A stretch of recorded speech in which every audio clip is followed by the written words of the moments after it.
Hello and welcome to Writing on the Walls. I'm your host, Rob Hlavaty. I'm very excited today to be joined by the nationally renowned clinician, author, and educator, Dr. David Treadway. Some of the things we get into on this episode today, Dr. Treadway discusses the impact of losing his mother to suicide at just 20 years old and how it affected his family. He also talks about how family systems typically respond to suicide, as well as the idea of being frozen in grief, as he calls it. We also discuss how to continue the conversation with a lost loved one, specifically through writing letters is one mechanism that Dr. Treadway discusses. And finally, we talk about some of the contributing factors to the higher suicide rates amongst men. I think you'll really enjoy this conversation and find it as helpful as I did. Just a quick disclaimer, we did have some challenges with the audio while recording this episode. I'm still working out the kinks of recording podcasts remotely. You may notice some background noise and even the occasional phone notification, but I can assure you I did my best to provide you with a quality episode. So without further ado, let's get into it.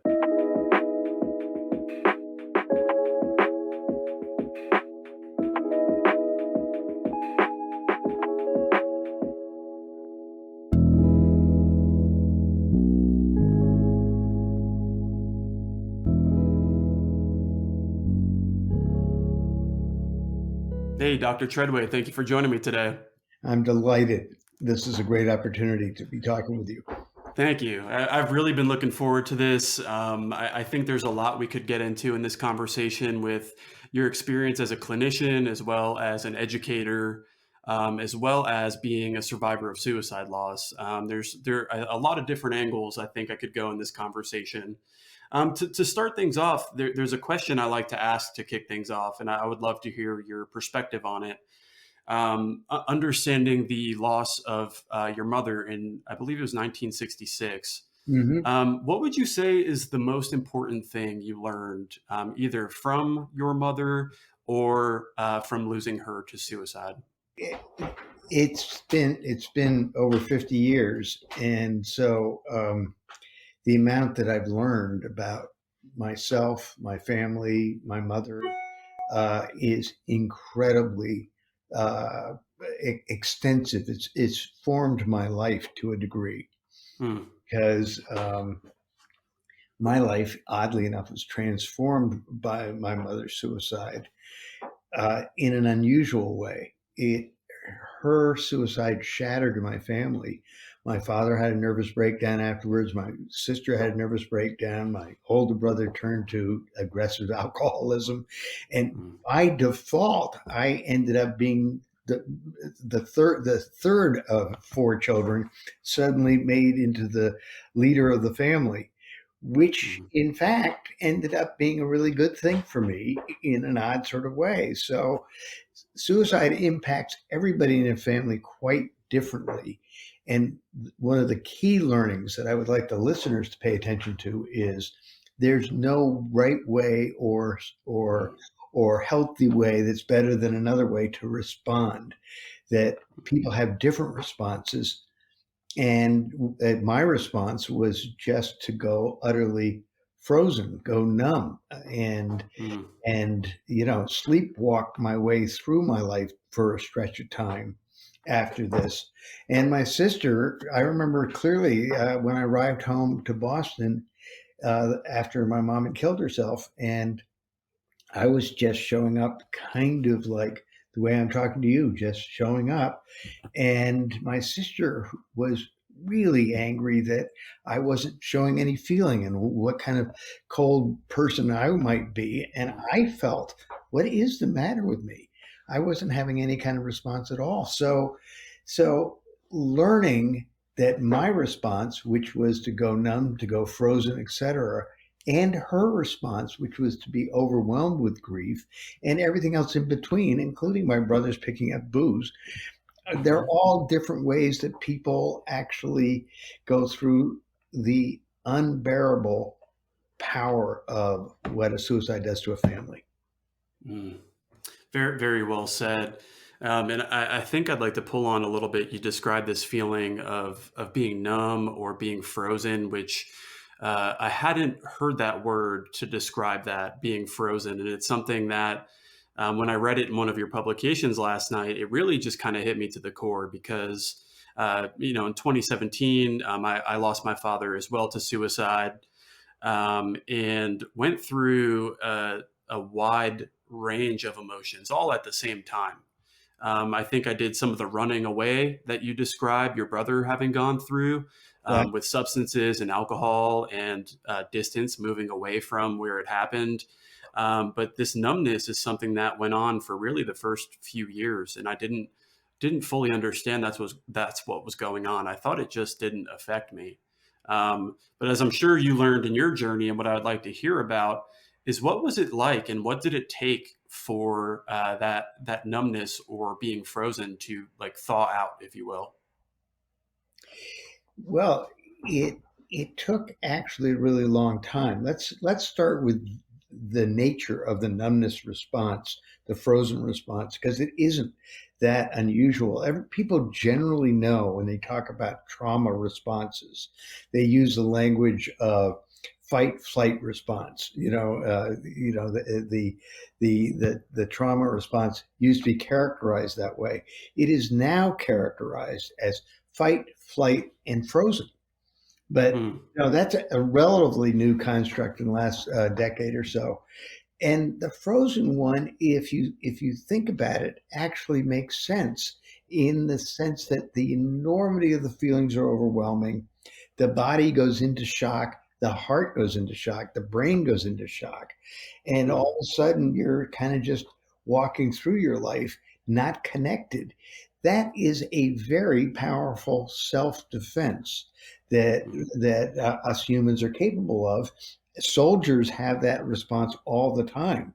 They have a buddy dying in their arms, and they go shoot pool and drink beers later without necessarily connecting to the enormity of what they've been through. They go into a state of shock. So the first thing that I had to learn in my journey was that my state of frozenness wasn't because I was a jerk. I didn't care. It wasn't because I was cold. It was that was my coping mechanism. And to be blunt about it, it took me a lot of years of my own being in therapy to actually mm, get to the point of dealing with the enormity of the feelings I had about the loss of my mother, the very complicated feelings, because the other thing that causes frozenness is when feelings are enormously big and oftentimes contradictory. I was mm. really angry with my mom. She had really bailed on life with alcohol and all kinds of destructive ways, and I had rejected her and moved away from her. So I was really angry. I had enormous guilt because of the ways in which I had been disengaging from her. I had enormous sorrow for what she went through, but I also had enormous sorrow for being left and abandoned by her. And I also had uh, a sense of that for her to be able to do that to us, her children, meant that she didn't really love us anyway. So Mhm. think about what I just said. Those feelings don't go together well. and Right. so what happens is the heart and the brain kind of short circuit a little bit, like if you have an electrical charge, like a lightning charge that goes through the house, it can shut out all the electricity. So the nature of being frozen is not as confusing as you think it is. It's the feelings are too big to process, and this whole system shuts down. Do you feel in a way that was very well explained? Do you feel in a way that that response could be a body's way of naturally protecting Yes, its owner? yes, Because I know for me, the feelings that came up around losing my dad, if I would have sat and felt all of those out that close to the event, I don't know how it would have been processed or how I would have made it through it.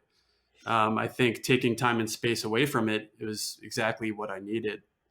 Yeah, well, in my family case, it was very directly personal. My sister shattered and was in a mental hospital 4 days after my mother's funeral, and my father Mm, shattered and in a mental hospital, a week and a half after the funeral.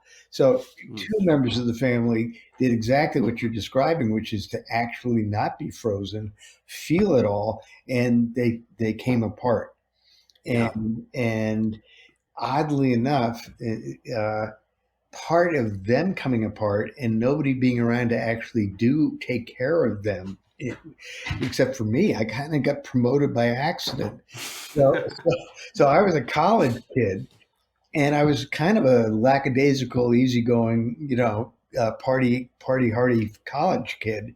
And the next thing I know, I'm going from Philadelphia. I went to the University of Pennsylvania. I'm going to Philadelphia on Friday afternoon, driving to Boston to visit my dad at the hospital in Massachusetts and spending a day hanging out with him in the hospital. And then I'm getting into my car and going to New York City to be with my sister on Sunday. And then I'm going back to college and trying to be like a student. And nobody knows what to say to somebody who's in that circumstances. My friends would say things like, these are a bunch of college age guys, so they were kind of what you'd expect, but they'd say, "Man, that sounds really hard. What a bummer. You going to make the party on Mm. Saturday night?" And it was sort of like they weren't getting it, and there wasn't actually anybody to turn to. I don't know if I could have opened up, but I didn't have anybody to open up to either. Mm. I definitely agree with what you just said, which is I don't think we're taught. I don't think we know how to console someone who's going through any type of loss, let alone a loss to suicide. I'm wondering if, just based on your experience, if you have any on the top of your head, what some of those unhelpful things we hear and say are when someone loses someone to suicide. There's really a big list of unhelpful things people say. People say things like, yeah, she must have suffered so much, she must be better off now. That's somewhat Yeah. odd. It's I'm sure there's some plan in God or in the universe that makes sense Yeah. out of this. And Mm, you're strong. You'll get over this. mm, Uh, Gee, you seem to be doing okay. I mean, people say just dumb things because they don't know what to say, and they are kindly trying to say something. I always have to yeah. remember that the fact that people say dumb things doesn't mean that their impulse isn't kind and caring, etc. But to switch it over to what are some of the things you can say that would be good? Yeah. You took the words out of my mouth. Yeah, well, number one, I don't know what to say. I can't, it's hard for me to imagine what you must be going through. And I, I, I wish I could say something, but I really, it just sounds so impossibly difficult. So Mm, just the acknowledgement of the impossibility of the situation and the fact that nobody's going to actually say anything that's going to be that much comfort. People trying to say stuff, people finding their words, speaking up. It's not like you help by not saying anything.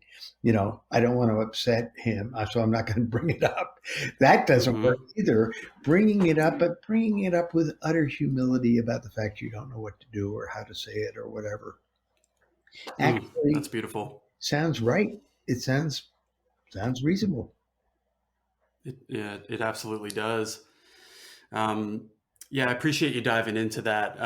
Something I'd like to go back to is you talked about the family response to the loss of your mother, and suicide really being a family event, and the way it spider webs out and affects people you never would have realized it would have affected is pretty tremendous to watch that unfold.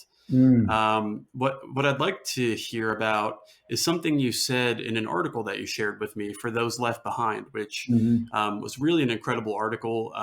We'll talk more about that in a minute here. But something you said in there that I'd like you to maybe relate to your own experience or what you've seen being on the other side of it as a therapist is the three things that you feel like families do when a suicide happens. Either turn into each other, turn away from each other, or turn on each other, which I thought was a really interesting way to capture it. Could you speak to that a little bit? Yeah, and hopefully what that conveys is some of the ways in which the overwhelming nature of the problem does in fact, generally speaking, create, as you say, very big impact on the family, very big impacts on the family members. And the three things we're talking about, turning away from each other, that's pretty typical in the sense that people handle it differently and don't know how to deal with the difference between how they're handling it. So they pull away. If they're not having the same experience, they actually distance from each other. And so it kind of separating out, and in many instances that takes root over time, because the pain of really connecting around the loss, but if it's the siblings connecting or the surviving parents connecting around the loss, actually keeps the loss very real and raw.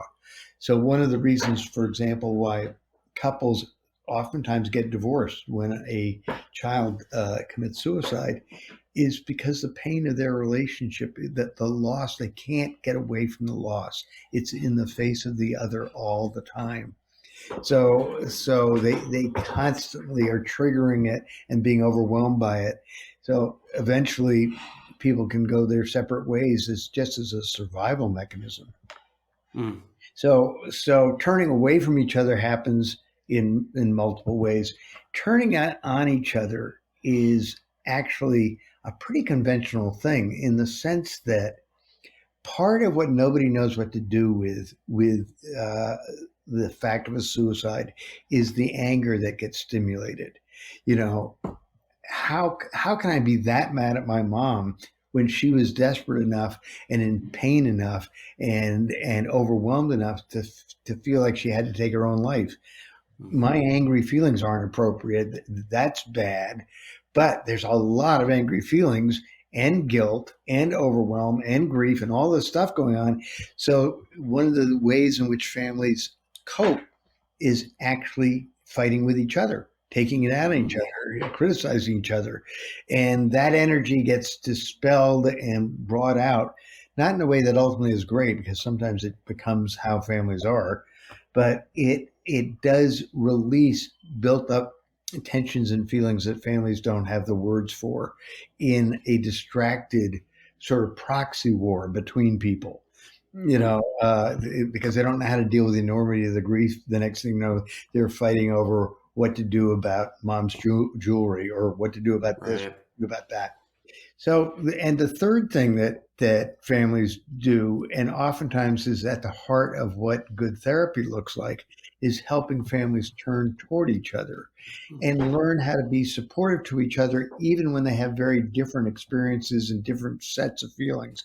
So an angry member of the family can actually be supportive to a grieving member of the family, and they can be supportive to the frozen member of the family, because differences are made allowable. And oftentimes what good therapy looks like is really helping people understand the different ways that people grieve. And I'm a big believer in this line, which I use a lot: grieving alone lasts forever. Grieving together heals. And when a family can be close, even with their differences, then in some respects you can feel the healing process begin to take hold, because there isn't a right or wrong, good or bad way of going through this. There's just the ways that people survive, and respecting that and appreciating that and not letting that be a barrier is the key to recovery for most families. Wow. Yeah, that's powerful and very well said. What it brings up for me is I'm wondering what that process could look like for a family. Is it normal for different members to be in different spaces and to toggle back and forth between turning toward your family, turning away, turning on? Is it something that is you bounce between? Is it a static thing? What does it normally look like? I think that's very smart. It is definitely a bounce between at the beginning because people are all over the place. Individually, people are all over the place. And then as a group, they bounce off each other and oftentimes get reactive to each other. So at the beginning, people can be in more than one spot at different times. They can move back and forth. And so it is pretty chaotic. As you mentioned, this article that I recently published, part of the reason why I wanted to present the case I did with the girl who was wetting her bed, and that was the family problem. Yep. Except, by the way, her brother had killed himself a year earlier, and Right. that wasn't the family problem. And they were mad that the girl was wetting the bed, and the girl was just totally frozen. And Mm. nobody in the family was talking to her about what it was like to lose her brother because the mother was overwhelmed with her grief, and that's what everybody paid attention to. So Mm. how that family moved through the therapy to the point where both the mother and the daughter side by side could each be writing a letter to the lost son, to the lost brother, and then reading it out loud in the therapy. They each had very different things to say, but but there was room for both of them, and they both could be heard at the same time. Mm. So there are ways in which the art of the deal when you're trying to help families is to help them accept the degree of difference, to help them accept the fact that there are ways in which things can't be just made better and that they have to be give themselves the gift of grieving time, that you can't rush through it, and and that people handle it in different ways, and that needs to be all okay. Yeah, absolutely. I'm glad you brought up the letters that both I believe it was Allie and Sarah Yeah. in your Mom, yeah. article that they wrote to their son and brother respectively. If you feel it'd be appropriate, I'd like to read an excerpt from the letter that the mother wrote. Would that be Yes. okay? Oh, yeah, that's great. So, just for those listening, this is from an article that Dr. Treadway recently published called "For Those Left Behind." And the first part of the article focuses on a family who had just lost their son to suicide. And they came in, and as Dr. Treadway mentioned, presenting a problem that their daughter was wetting the bed, but they were ignoring what was the real problem at hand, which was they had just lost their son to suicide. And this is an excerpt from that article where Dr. Treadway, as the therapist, recommended that the mother and sister write a letter to their lost one. And this was an excerpt from the letter that the mother wrote to her son. And I just found this to be incredibly moving. It says, "Sweet pea." She looked up. That's what I called him when he was a baby. "Sweet pea, I was holding you in my arms in the rocker and you were finally sound asleep. It had been a long night with you howling, and I felt so sorry about having been so mad at you. You were only 6 months old, and I was yelling at you for not sleeping, for God's sake. But there we were, rocking gently. I will never forget that moment. I so wish I could hold you in my arms in this moment." Uh, Mm. Whew. I sat here, read that last night. I read over it 2 or 3 times. I read it to my partner, and we just kind of sat there and cried together. It's unbelievably powerful and beautifully written, and I wanted to read it because I found it to be so moving, and also wanted to kind of use it as a segue for something that you've mentioned in that article, as well as in your book, as being something really important for you, which is this idea of writing a letter, continuing that conversation with our loved one that we lost. Can you talk a little bit about that, both in the context of this article as well as your own journey? Yeah.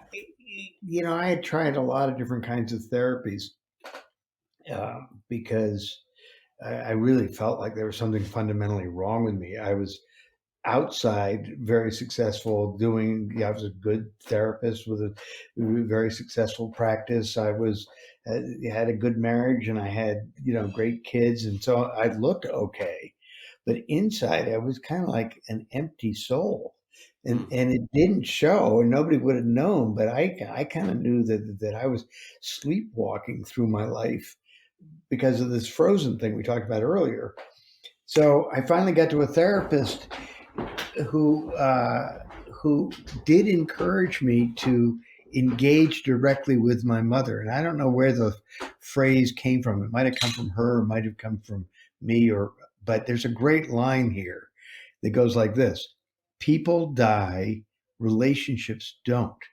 And that I was in a living relationship with my mother, even though she was gone, and I needed to be in that relationship more directly. And so writing to her, even though she wasn't on the other end of the line in terms of getting what I wrote, actually allowed my heart to thaw and open, because I could actually write this person in the same way the mom did, writing to her son, reimagining holding him as an infant, and then thinking about that heartache about wanting to hold him in his suffering in his adulthood before he died. That loosened up the frozen energy, and when the frozen energy loosens up, then the tears come. It's literally like ice. The ice melts, the water flows. Wow. And I had never been able to get to my tears. I could have tears for other people. I could have tears for my clients, for my wife, for my kids, but I couldn't have tears for me. And I actually couldn't have tears for my mom. It was all jammed. So what happened is I would write these letters, and I'd write them at home, kind of like I was still checked out. Dear Mom, I'm just trying to write these letters in order to be a good therapy client, and I'm doing this because supposedly this is going to make it better between you and me, etc. It would start off that kind of lame. Yeah. But then my therapist would say, so why don't you read it out loud? And Oh, wow. I would start crying when I said, Dear Mom. It didn't matter how lame my writing was. The act of bringing her into the room and expressing my feelings to her was really powerful. And then the tears began to come. And slowly over time, I learned to be able to really write to her about the complexity of my feelings. The other thing about writing that is therapeutically powerful is, and I give people this exercise all the time in therapy, which is you don't just try and write one kind of statement to the lost person. You do a little writing day by day over a period of time, like a sentence or a paragraph. And because the feelings are so complicated that if you try and capture them all, you'll just flood out. But Yeah. what are the feelings on a given day? So on a given day, I might write, Dear Mom, killing yourself is the most selfish thing you ever did. And you were really a bitch about being selfish. That was just angry. The very next day, I might be writing, Dear Mom, I remember when you took me on a skiing trip, just you and I, when I was only 12, and for some reason I got to go and nobody else got to go, and we spent a week skiing in New Hampshire, and it was just the most wonderful thing. And then Wow. another letter might be, Dear Mom, you thought killing yourself was going to actually be good for the family. It has wrecked the family. You were really wrong thinking that you were doing everybody a favor. So, in other words, you can get a lot of complicated things out if you're doing one thing at a time and you're just talking about the feeling of that day. Yeah.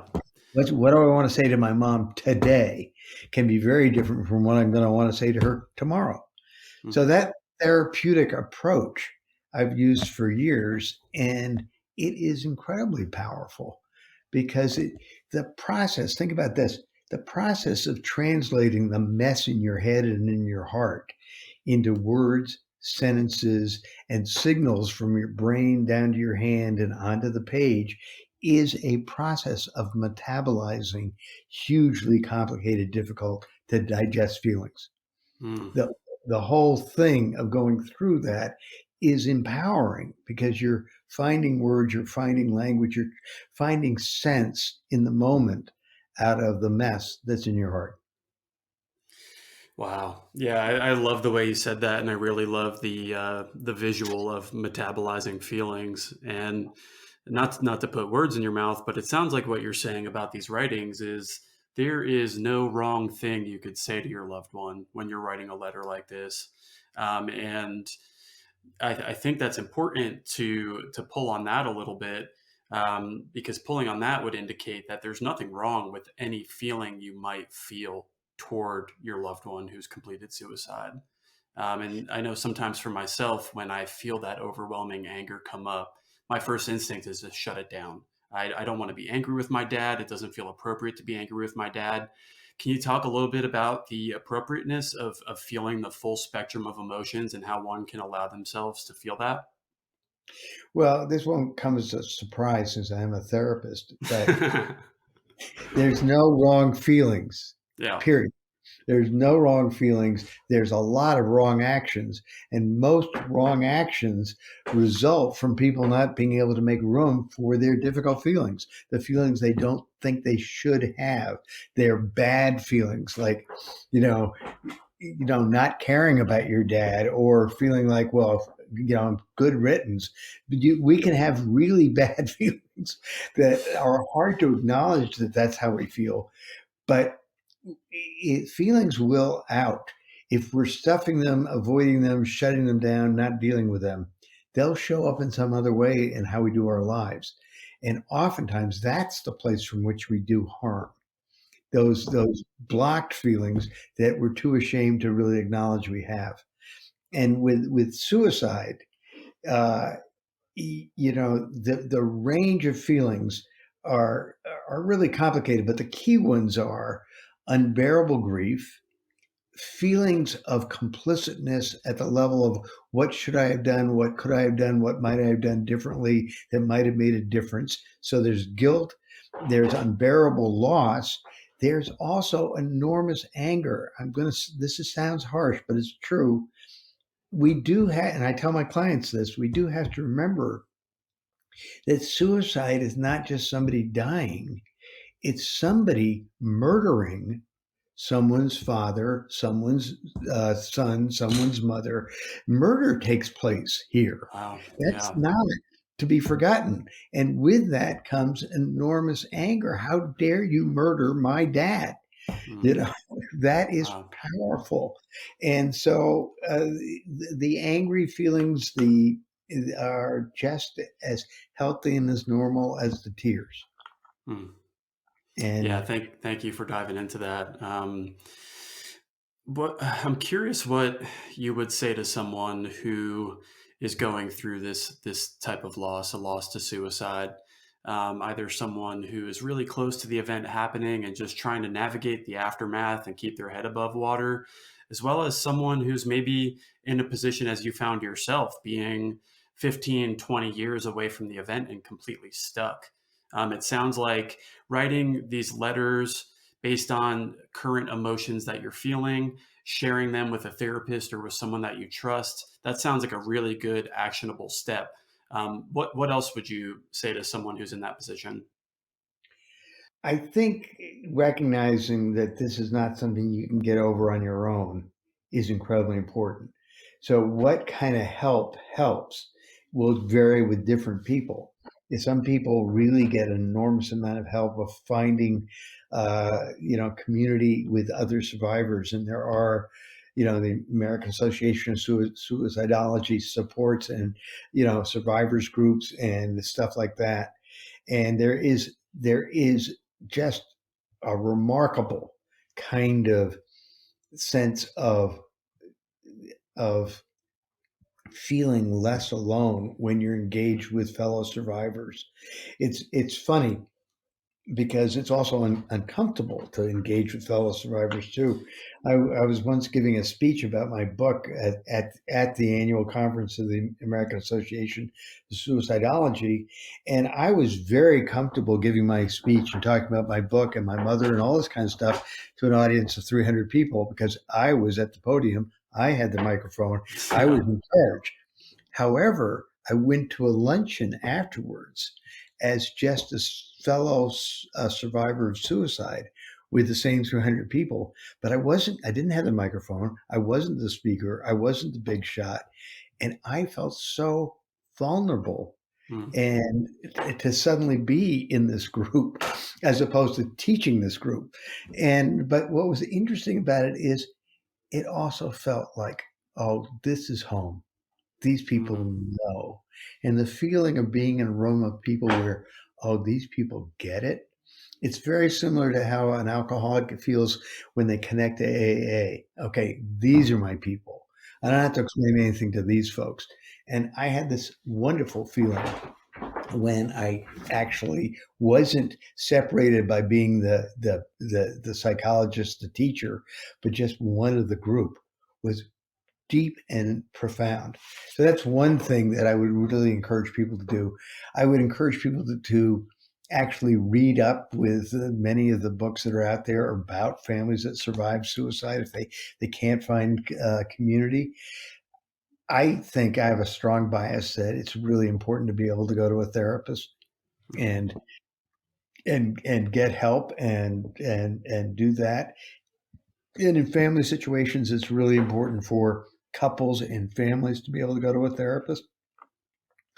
But I also think that part of what helps families the most is the acceptance and the understanding that this is not something you actually get over.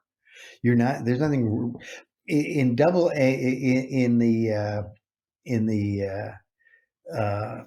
manual, the diagnostic manual of various treatment, various categories of illness, etc. They refer to complicated grief as a problem to be treated. And it is a problem to be treated, but it isn't a problem to be fixed. You're going to go through the rest of your life having feelings about your dad. I'm going to go through the rest of my life having feelings about my mom. I just saw a movie 3 nights ago called The Good House. Have you heard of that movie? I have not. Okay, fasten your seatbelt and go see it. It stars Sigourney Weaver and Kevin Kline, characters that are great film people that I like. I didn't expect to see this at all. And their depiction of this woman, Sigourney Weaver, going through alcoholism, like my mom went through alcoholism, and actually seeing the experience of shame and humiliation and hiding and lying and deceit and all the things that she went through suddenly out of the blue. This is 2022. My mom died in 1966. Hit me like a ton of bricks because all of a sudden I was seeing what it was like to be my mom in her story. And it was sort of like, holy cow. Her story is so tied up with mine and my feelings and this and that. But this was all of a sudden just her story. And it was devastating. And I was this past Saturday night, all these years later, I don't know how many $100,000 worth of therapy later, but all these years later, I'm just crying from the marrow of my being watching this movie because at the end, the character gets help and she goes to AA and she gets into recovery. And my mom asked for help, but she didn't get good help. What she got was a whole bunch of addictive drugs that she was put on, because that's what they did with ladies who were having difficulty in the 1950s. So she was an alcoholic and she became a drug addict through medical help. Yeah. So I saw the story of what my mom could have been, because my mother was a pistol. She was really an amazing character. And if she had gotten the right kind of help, she would have lived for another 40 years. So I really, really appreciate you sharing that with me. It's something I've been coming to terms with in my own journey here, which is that my dad didn't do this to me. That was a feeling I had right away, is that how the hell could he do this to me? How could he do this to us? It actually took a therapy session for me to realize he did this to himself. And as you put it, with seeing your mom in this movie, that's what it took for me, is realizing where my dad must have been, that the choice he made seemed like a good idea. That is really sad. That is really sad, and really enables me to have compassion for how dark that place must have been, that suicide seemed like the only viable option. Um, and it's that compassion that enabled me to break through some of the anger that I think I felt after thawing out. Yeah, that totally makes sense to me. My breakthrough in that way was quite specific in my therapy back in the 90s. My mother had a self-portrait that she was an artist, and she was a very accomplished artist. And she had a self-portrait that is bone chilling because her face in the portrait looks so cold, so haughty, so pissed off, and generally the worst side of my mom, Mm, that when us kids saw that picture, it was like, oh my God, she's looking at me just the way she did when she was angry and pissed off, etc. yeah. And actually, I brought that painting to my therapist, and we were put it up, propped up in a chair, and we were looking at it, and all of a sudden, I realized, wait a minute, she was never looking at me. She used to look at me that way, but when she painted that portrait, she was looking at herself. That's what Wow. she was seeing. Wow. That's the person she saw she was. And it was like, bam, Mm, just me up the side of the head. That is what it was like to be her. She saw that person, and there was rage in that person, and there was self-loathing in that person because she was looking at herself, and that's what she was painting. mm. It was startling. Wow, that is really powerful. And I just felt that hit me in the chest when you described it. And for me, it's what I've realized. I think, kind of like you were saying before, with the goal of any good therapy being turning toward one another, turning toward each other. The most powerful experience I've had in the short time since losing my dad, about 5 years now, has been being able to turn toward him, Mm, allowing myself to try to experience what he was feeling. And that's the feeling that can suck the breath out of your body. yeah. It's really, really powerful and kind of spooky when it happens, when you can just feel completely dialed in with what his experience might have been like. This is really important for the folks who are listening to this conversation, because sometimes people are too glib moving to, well, it's just a mental illness, Mm, as if that kind of wipes out the pain of the actual experience of the person getting to that point of desperation in their heart and in their head. It may be a mental illness objectively, looking at it from the outside in, but that isn't actually what's going on internally. mm, They are feeling the truth of this inexorable choice, that the only thing that makes sense to them, the only way to deal with what's going on in their lives, is to take their lives. And it's somewhat insulting to dismiss that as, oh, well, that's just mental illness. It's not. It's way more powerful and frankly tragic. I had a close friend. It's really sad right now, because I mean, it was 2 years ago this month, who took his life, and he was my editor for 30 articles I published over the years in a magazine over 30 years. And, he was a fabulous guy and loved by a whole bunch of people. Um, and he had severe depression, which he overrode and overrode throughout much of his life. So he did have a mental illness, but he was an amazing personality, and he had amazing courage. And the process by which, and he and I were in close communication towards the last year of his life, the process by which he was basically saying, I've done it. I've done it. I've done it. I've done it. I can't do it anymore. Can't do it. That didn't sound crazy to me. That sounded like just unbelievable pain after a lot of years of trying his absolute best to manage his demons.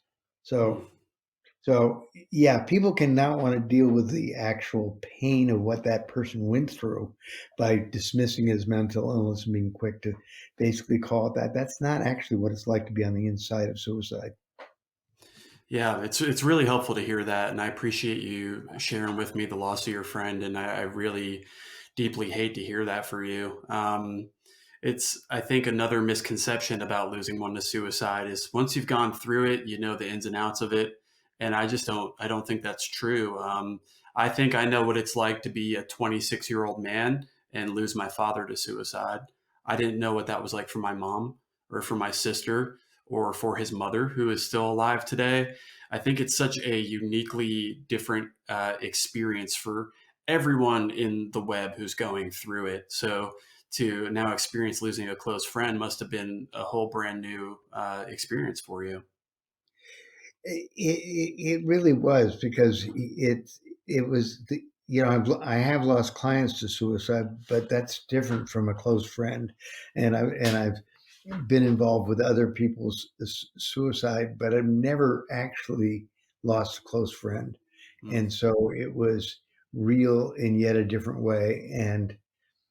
And he was also, we were talking about the fact that he was thinking about taking his life. It wasn't like it was being swept under the rug. It was right out there in the conversation. Mm. And I basically recognized that I wasn't necessarily going to be able to say or do anything that was going to change the course of his determination. But I felt really strongly that I didn't want him to not be able to talk about it. I didn't want him to be alone with this, because other people would get too upset. Other people would try and fix him or change him or make him better. He had a ton of lovely people who were all trying their hardest to get him the best treatments and the this and the that and whatever else. And it had a bunch of the best of the best. Yeah. So he just needed to be listened to without somebody trying to change his mind. Just hear the truth of where he was, I Mm. thought. Yeah. That's really powerful and not necessarily intuitive, which with what you would think you should say to someone who's in that position. And I'm Yeah. curious what you would say. When I started this podcast, it was really to do two things: to give survivors of loss a platform for sharing their stories about their loved ones, but also for giving those who struggle with their own suicidal feelings a place that they can go and hear others who have gone through something similar. Because I've had my own journey with that, with my own suicidal ideation and hospitalizations and substance abuse that came along with it, and it's a hell of a place to be, where the way out of it seems like it's about this narrow. And I'm curious what you would say to someone who's at that crossroads where they are either seriously contemplating taking their own lives or where they may be entertaining it as a good idea. That's a really important question, and the answer is hard, because it really would vary. Uh, like like bearing witness to what my friend was going through without trying to change him would not be a normal response. It was a response to a guy who had a whole bunch of people trying to help and make differences and everything else, and who was feeling pushed away by all their efforts, etc. And he just needed somebody to listen to him without trying to do that. And that was Mm, clear to me. yeah, It didn't save his life. It didn't change his mind, but it did. I think it was helpful to him in his journey. yeah. That was that person. When in regular circumstances, whether it's with a client or a friend or anybody, I would really try to get empathically connected to their particular logic that makes them think that this makes sense. People move too quickly to trying to talk people out of that kind of deadly logic, to put it Mm, bluntly.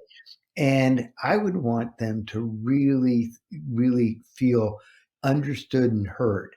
You know, people rarely kill themselves without some rationalization that makes sense to them. Like my mom died because she made up a story that her alcoholism and her drug addiction and her hospitalizations were too much of a burden on everybody, and she was just a drain on the family, and that everybody would be better off without her. That was her story, so that in some respects she felt like she was being a good mom by taking her life. So it was all rationalized in this kind of crazy way. And the first thing I'd want to do is not treat it as crazy, really try to understand it. How do you get there, etc. And and after, when people really feel listened to well, then they are more open to hearing you. So listen first, and then I think that you really have to appeal to the possibility that of two things. One, that people they think will be better off won't be. And that's generally true. And I can assert that pretty strongly. That's not the case. That's an erroneous idea. And two, you'll be relieved is actually an erroneous idea too, because you'll be dead. You won't actually feel better taking your life. And number three, people who have tried to take their lives and survived it, generally speaking, instead of feeling relief when they've started the effort, either jumping off a bridge or doing something that they survive, within a nanosecond of getting started on that road, they regret it. That is demonstrably true. And number four, people feel rigidly stuck in the idea this can never change. This will always be this way. So I might as well end it now. And you can actually, and this is cognitive therapy, really, you can actually challenge that thinking by saying, well, wait a minute, everything changes. That's the nature of things. You can't know this will never change. It just feels like it will never change. It feels like it's unbearable. But unless you're God or something, you can't actually know either. And what if it could? What if this could be different still? If it could, and then I will say, I've said this before, you can tell, I would say, and by the way, if it could be different, if you didn't have to feel this way, would life be worth living? And people, without even thinking about it, say, oh, yeah. Wow. I go, oh, yeah. Huh. Okay. Well, maybe we need to think about the possibility that this could be different, as opposed to looking through this narrow little aperture at the only truth that you can imagine. You know, so there's lots of ways to talk to people. Those are some of the ways in which I would be trying to reach people. That's very well said, and I definitely took your point of the nature of how different it is for each person who's going through it. I don't know how true this rings for you, but I have referred to suicide as a permanent solution to a temporary problem. Yeah. And obviously, I use the word solution intentional there. But as you were talking, you were talking about someone making the choice to complete suicide and them actually surviving it, and it made me think of a song that I heard. And I'll put the song in the show notes for anybody who would like to hear it, and I'll send it to you as well, Dr. Treadway. But it's a song called "A Wave Across a Bay." And it's by a gentleman named Frank Turner, who I had on a previous podcast of mine. And he wrote it about his friend Scott, who was the lead singer of a band named Frightened Rabbit. And it's about his coming to terms with Scott's suicide. And I'm getting chills right now just thinking about the song. But he talks about speaking to Scott in that song. And it just really seems to tie in nicely with a lot of the stuff we've talked about on this episode. Just wanted to mention that, and like I said, we'll drop you a link to that after the show. There are a couple different directions I'm feeling compelled to go in, but the first, because it seems related to some of the things we've just talked about, is, and what made me think of it was you sharing about the loss of your friend who was your editor. not to assume, but it sounds like he would fall in the unfortunate demographic that is men of a certain age range being 4 times more likely to complete suicide than other Mm. demographics. And I'm wondering what your thought is on that, and if you have any ideas as to what may be contributing factors to it. Yeah, no, it's interesting. Um, a fairly high percentage of men, just by the nature of what our society expects of men and how boys get trained to master feelings and control feelings rather than share feelings and open up feelings. By the age of 5 or 6, and that's still true all these years later, there are ways in which boys get socialized to contain, hold in, and control their feelings, and girls get socialized to share their feelings and support each other. They get Mm, a relational solution, and boys get a mastery solution, and what it means is that oftentimes on the journey of men on the planet, they actually aren't in good relationship to themselves and their difficult feelings, et cetera. They're not in internal dialogue. It's all tamped down, blocked, not connected to. And oftentimes that really increases the weight of the feelings they're carrying because they mm, can't be released. They can't be cried. They can't be talked about. There's no language or words for it. So guys are particularly vulnerable to not being able to process the enormity of their feelings. And guys are used to the idea of mastery of feelings as a way of getting rid of them. And when your feelings are too big and you can't master them, the idea of an action step, a permanent solution to a temporary problem, the mm, idea of an action step suddenly can make sense because they are doing something. It's proactive, it's powerful, it's strong. And so there are ways in which the nature of how men are socialized does, in fact, fit the creation of that demographic of a much higher percentage of guys who are vulnerable to suicide in midlife to late life in particular, but because guys are also not all that equipped to deal with the vulnerability of getting older and getting mm. less important and less power and less strength. I mean, for guys, deterioration is taken personally. Like there's something wrong with them if they're not what they used to be. When in fact, none of us get to be what we used to be, and that's just the deal. Yeah, yeah. Well said. And definitely gives me another angle to think about this, another lens to look at it through. Um, it makes me wonder what do we do about that? Because I think you're spot on in terms of some of the contributing factors that lead men 4 times more likely down the path of choosing suicide. And outside of something that I'm a big proponent of, which is getting your ass in therapy, it's something I advocate for all of my friends, especially my male friends. Um, I think that's how you start to deconstruct some of this messaging that we're given from Yeah, the time we're really young, where it's okay to share these heavy things and it's not a burden and it's actually helpful for you and the person that you're sharing it with. So that I think is, one important aspect for combating this. Is there anything else that comes to mind for you in terms of how we start to break down and deconstruct some of this stuff that we're taught from as soon as we're born, essentially? it's happening.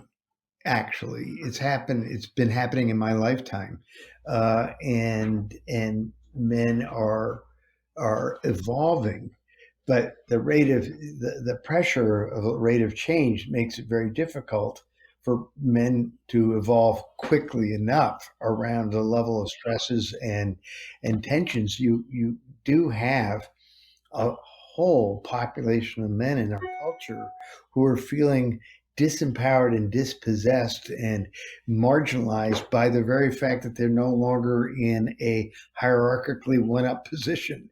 Yeah. Being to be blunt about it, being a white male was status just by that. And had women to joke about, and you had diversity people to make fun of, and you had some sense of status and hierarchy that was powerful just by the group you belong to, and that's actually disappearing before people's eyes as we become a more inclusive society. And some of the intense pushback we're getting from folks really is this energy of displacement. People are, when they talk about replacement theory and the white people are being replaced, it actually is displacement. They are losing status and power vis-a-vis the larger society, and they're fighting back.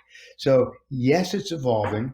There's more room for boys to play in the dress-up corner in kindergarten, and to have cheers and all that. It is evolving, but it's evolving very slowly, and the issue is intensifying very dramatically. So there's no quick answer. Yeah. I kind of got lost in that answer, but anyway, it's complicated. No, thank you for sharing that. I'm going to butcher this, speaking of getting lost, but I heard a quote a few months ago, and it was actually a big part of what inspired me to start this show, which was that a man's purpose lies where his grief is. And I thought about that in relation to losing my dad, understanding what goes into someone's suicidality, understanding and navigating my own journey through that loss. And this seemed like a way that I could tap into it that was tangible for me. I could share about it. I could speak with folks like yourself who have a lot of experience and expertise in helping folks navigate things like this. And what I'm wondering is that something that spoke to you as well, being I believe, 20-year-old man, losing your mom to suicide, and then finding your way into being a therapist and an educator who helps people through grief and loss? I think we're at our natural ending. I believe so. Because this is where we started. And I said at the very beginning, one of the oddities of what happened to me after my mom's suicide is I actually got empowered and took on a new role in my family, which has ended up being my whole life's calling. So being a therapist came directly. I never would have been a therapist if my mom hadn't killed herself. It's a direct response to suddenly feeling empowered by the role of taking care of others. And it has shaped my life. And for years, you'll appreciate this, one of the complexities of being a good therapist and being frozen, both, was because when I connected to other people's pain, when I was taking care of other people, I wasn't frozen. I was really alive and well and present, emotionally heart-centered, very much in a good place for others. So my profession perfectly fit me because I was pretty contained. I wasn't emotional about my life, but I was very engaged with their life. So me learning how to actually be connected to myself the way I used to be just connected to my clients was really the heart of my journey. And when I wrote my memoir, my original title I liked better. My original title was Borrowed Tears, because my health and recovery was deeply connected to my having my tears through my clients' tears. So it both helped me, and at a certain point, it became obvious that I was hiding behind it. I had to go find my own tears, which is why my story, your story of healing, has started a few years into your dad's death. My story of healing actually didn't start for a long time because I was doing fine taking care of other people, but I was really missing me in the story. So, yes, in fact, it has shaped my life. My wife and I, we met in college, and we were celebrating 56 years of marriage this year. Congratulations. Yeah, it's pretty cool. But what our connection was her dad had died when she was 15. My mom died when I was 20. And we hadn't had anybody who really knew what the experience was like. So we connected at the deepest level around that loss because our friends didn't know how to help. And so her dad died of a heart condition, and she's had a wonderful life being a doctor and taking care of people like her dad. Wow. And I've had a wonderful life being a therapist, taking care of people like my mom. It's really a direct connection and a Wow. calling. So that I brings us really, full yeah. circle. Yeah, absolutely. I really appreciate that answer. This has been an incredible conversation. I've learned a lot. There is one question I'd like to leave you with just to kind of wrap things up, and then I'll take us to closing. Um, Kind of revisiting the topic of your mother, who, correct me if I'm wrong, her name was Martha. Is that right? Martha Yeah, Treadway, yeah. excuse me. I'm curious if there's something that you would like to leave our listeners with, something you want people to know or remember about your mother. I think you read something from an article of mine. I think I'd respond to that by reading something from my book, Dead Reckoning. Please do. That would be great. Okay. And while you're grabbing that book, I have it here as well. It's on the docket for me to read it this weekend. For anyone who is either going through the loss of a loved one to suicide, dealing with their own suicidal feelings, or just really wants a good read, this is Dr. Treadway's book, Dead Reckoning. I'll put a link in the show notes for where you can pick this up. I've found it to be an incredibly helpful tool thus far, and really appreciate the way that it's written. And I'll hand it back over to you. Hopefully, I bought you enough time to get to your page. Uh, you know what? I'm, I'm not going to read from that book. I'm going to read from another book. This is funny. I have done a lot of writing about my mom. So this is at the end of the first book I ever wrote, which is about family treatment of substance abuse, given the fact that I grew up in an extensively substance abusing family. Yeah. So I'm just going to read this. It captures something for me that I want to share. Well, Mom, the book's done. It's called Before It's Too Late. I wish you could read it. Actually, I don't care much about you reading the book. I wish you were here. Wow. Beautifully written. Thank you for sharing that. That feels like a very powerful note to wrap things up on. Again, this has been a great conversation. I appreciate you taking the time to join us. For anyone looking to learn more information, I will also put Dr. Treadway's information and website in the show notes. On his website, you can find his books. You can also find any upcoming events. He also has some workshops that he's taught in the past and may have some coming up. So, Dr. Treadway, I really appreciate you joining and look forward to chatting with you again soon. And if people can get to my website and they want to talk to me directly, they can email me directly and I will respond. Very cool. Well, thank you, Dr. Treadway. All right. Really good to have this conversation with you and good luck in your recovery journey. Really. Thank you. I really appreciate you. Thank you for taking the time out. Okay. Take care. Bye.